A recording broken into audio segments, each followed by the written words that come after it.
What's up, everybody? I'm Wooley from S3 Magazine. Today we are here in Alabama at APR. Talia and Aaron invited us out. Don't really know what we're going to do. We're going to get a tour. We're going to see what's in here. I know you guys got some secret sauce in here that you want us to see. So come on, let's check it out.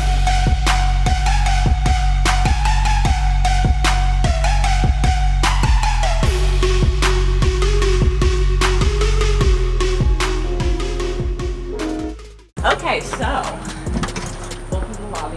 Yes, I remember this. An interesting fact, the people that we got the design from were, it's some kind of German designer specifically, because we have the really tall glass and a lot of them like open metal. You can see on the roof, obviously you can see all the rafters. So this is some kind of German design, and don't quote me on that one, but it is definitely, it's a weird German word that I'm not gonna try to say. I don't want this to sound off-putting, especially for you Alabama folk, but like, how is APR here? Being that it's like high-end Euro performance, we should go to Alabama. Yeah. So interestingly enough, APR started with a group of people from Auburn. They were all Auburn graduates. So that's how it started. I don't know the full story of what their history was, but they obviously were friends in college, decided to start modifying Audis. They had the tiniest little, and I'll give you the address if you guys want to drive by there and see it, but they had the tiniest little podunk place that felt really homegrown Alabama. They started out of just modifying Audis, and then it got large and they didn't want to leave.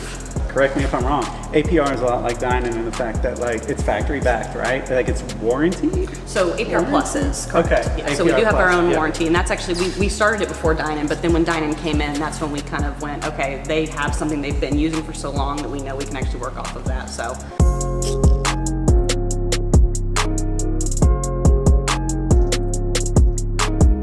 This is the Audi RS6. We haven't had an RS6 in the United States since 2003, and this is the Avant version. It's just like, it's like the ultimate car that most people that are an Audi enthusiast want, and they're finally bringing them to the United States. So we wanted to get a jump start on it by importing it from Germany so we could start getting into the ECU, start doing tuning.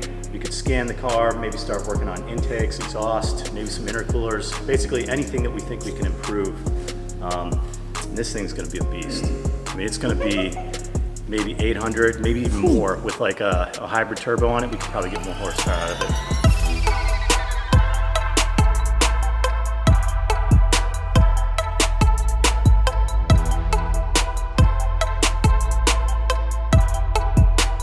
This is our first shop. This is mainly where we do all the research and development on the cars. Anything that we install, anything that we censor out, it all starts here. So right now we got it cleaned up because we're going to be doing a live Facebook thing this afternoon with our Porsche program. When we get the cars for development, we take all of the exhaust, all of the intercooler intake, all that stuff off, and we add things like, let me make sure it's not hot, but we add all these different sensors to the car. Every one of these things is a sensor that we've added, and we're able to monitor basically what the exhaust gas pressure is, what the exhaust gas temperature is. We can monitor how fast the turbo is spinning. We can monitor the temperature coming out of the turbo. Basically, all these different things let us figure out if our software that we're creating is safe for the vehicle or not. If it's going to be too hot on the track, if it's going to be too hot going down the road, we can figure all that out and dial things back or change how the calibration is working. So it's allowed us to get, I guess you could say, really aggressive with the tunes without being risky at all. This is a full development car. These are all the different sensors that we've added to this vehicle specifically while we're tuning it. We run it through a Motec dash, so we can monitor all these different temperatures and pressures and speeds of different things to make sure that everything we're doing is quite safe. And then plus we have our personal protection in the back of the car.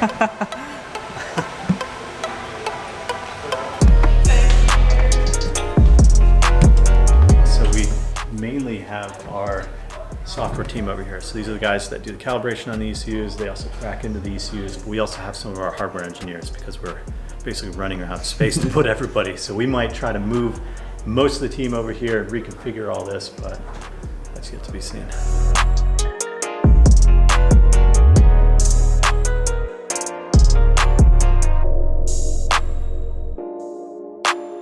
All the software that we have for calibrating the cars, we're finding the maps, we're logging everything in it, and putting the code onto the ECU. Our team inside there, they create all that in-house. This is the marketing lounge, I guess you could say. It has our little photography studio. That's where I shoot all of our product stuff for the APR brand. And then Nathan shoots everything for the Dinan brand in here. Working on for one of the cars, but we 3D print them first so we can fit it up, make sure that everything fits, and then we send it off to be cast. So that's a pretty early prototype. And this was made on our SLA machine, which is stereolithography. We've since sold that and got like a way faster 3D printer essentially, but it was like a different process. This one uses like a vat of goop, and it shoots a laser down into it, and it brings it up, slices it off, does another layer with the laser, whereas all the other 3D printers basically kind of like they spit out the material. So it's like almost opposite. It's pretty cool though. So this is marketing. This is where I sit and where Conan sits and Talia. And then over here on the other side, we have Nathan. He does all of our Dinan branding. And we have interns that also sit over there. So this is where all the neat stuff happens, I guess you could say. Yeah.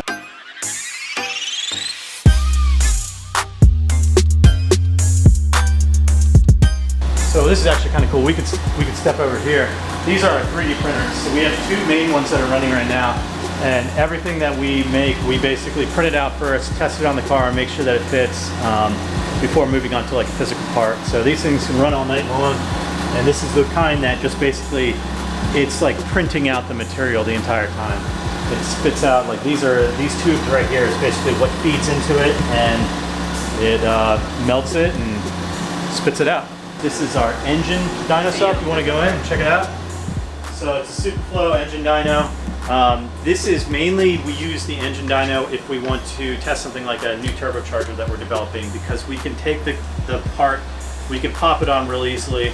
We can sit there and just run it and run it and run it and run it and make sure that it's safe, make sure that everything is working the way that we expect. Or we could take off that turbo and try a larger one, take it off, try another one, and basically catalog all the differences in a fairly controlled environment. It's cool. It's definitely wicked to see, because the turbocharger, obviously you don't really see it in the car when it's running, but man, this thing just starts glowing. When you're hitting it and hitting it and hitting it with run after run, it starts getting super red and glowing, all little like pieces and all that just kind of flickering in the air.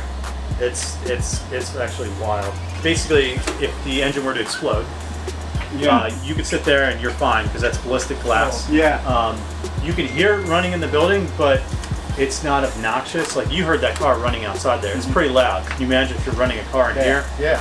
You know, as much as we like it, it gets a little loud. So that's why we got these dyno cells in here.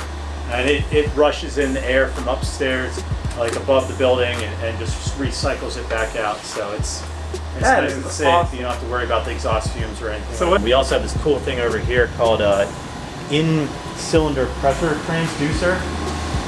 And basically we can put this box controls the in-cylinder pressure transducer, so we can measure like the physical knock activity and compression inside of a cylinder.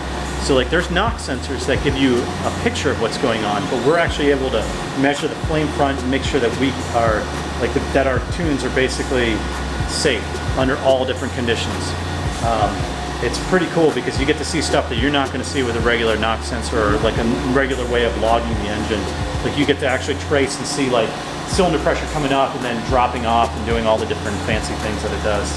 So that's been a pretty integral part of our development on like some of our higher end engines. Like when we get into big turbo kits and all that, we'll stick that thing on it and measure how things are going. That's pretty cool.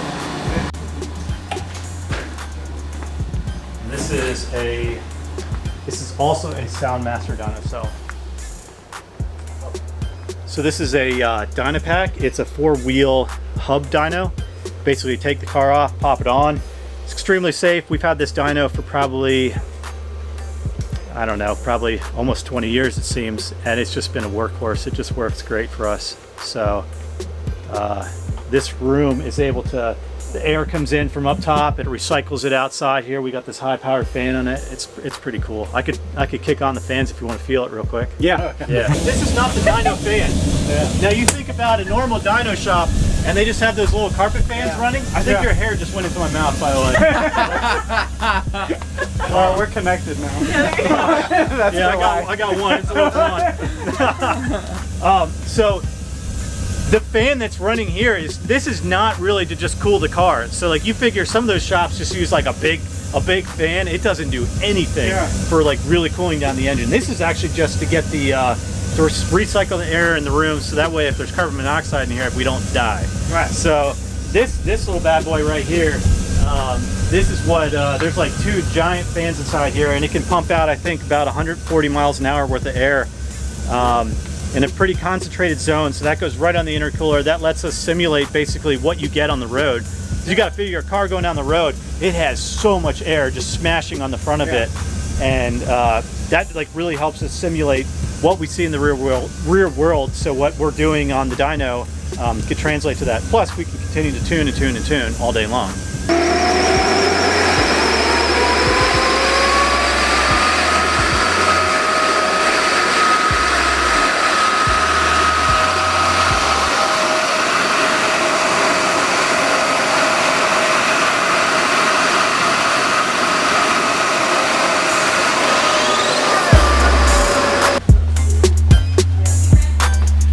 Alright, so this is part of our production area. This is basically all of the, I guess you could say like unfinished goods. So it's basically everything that hasn't been kitted yet. We just have these different, we have all these different bins, different parts that people can pull, put them together and ship them out the door. Most of the stuff that's blue is all the Dinan side, and everything that's red is the APR side. You know, we have things like brackets that aren't assembled yet. Everything's right here. It all has a barcode. You can scan it and get the part that you need exactly and put it in a kit. All of our T-bolt clamps, different Norma fittings, and then tons of stuff that we actually manufacture ourselves. Like this is part of a fueling kit here that we make, and goes in our MQB fueling system. This machine back here we use for testing our high pressure fuel pumps. So a high pressure fuel pump runs at like, so some of them run at like 150 bars, some run at 200 bars, some even go higher than that. That's a lot of pressure. That's like 2400 PSI or something. So we run them on the test stand here, make sure that the pumps aren't leaking, that they're not going to explode or anything like that. Whereas a lot of times people just build them by hand, and then you don't get that ability to test it before you put it on your engine and potentially run into issues. So we build them all in-house here and then send them out to customers. And this is all of our finished goods that are boxed up and ready to ship out to people. I'm not sure how much inventory we carry on hand at any given time, but it's usually a lot. Right now on some of the exhaust stuff, we're pretty backed up. Our demand has gone through the roof with everything right now, which is, you know, kind of counter to what I think a lot of people expected, and it's just been through the roof. So we've been playing catch up every weekend. And then on this side, we have more of our exhaust manufacturing, our intercooler manufacturing. Whenever we CNC machine parts, we do it here. We'll take our castings and machine them, and then we also make billet parts. We don't do all of that in-house, but as much as we can do in-house that makes sense, we do it here, like our exhaust systems we make here. These are all different welding stations. Some of the guys in the back will be doing our intercoolers and heat exchangers, and then the guys up front here are making systems like this. So they're welding on all the different components that we have all bent up and sent in here, and all the pre-brackets and everything. These are all the different jigs that we have, these little stations here. But that's running, I mean, it depends on how busy we are, but we can run 3 shifts here. So just all day, every day, welding. So the intercoolers, we weld up all the, we TIG weld the systems together, and then we cap them off, put them in a dunk tank, and do a leak down test, make sure there's no air bubbles or anything coming out of it, or any leaks that need fixed. The lathe, it has live tooling on it, so like it can not only do parts that are spinning, but it can also come in from the side and do an extra angle. And it has a bar feed, so we can take like billet that's basically in bar form, put it in there, run it, and have it continually spit out little parts. So say we're making parts like this, we can just have that thing run and spit out a part and go into the next one and keep just running and running and running and spitting them out.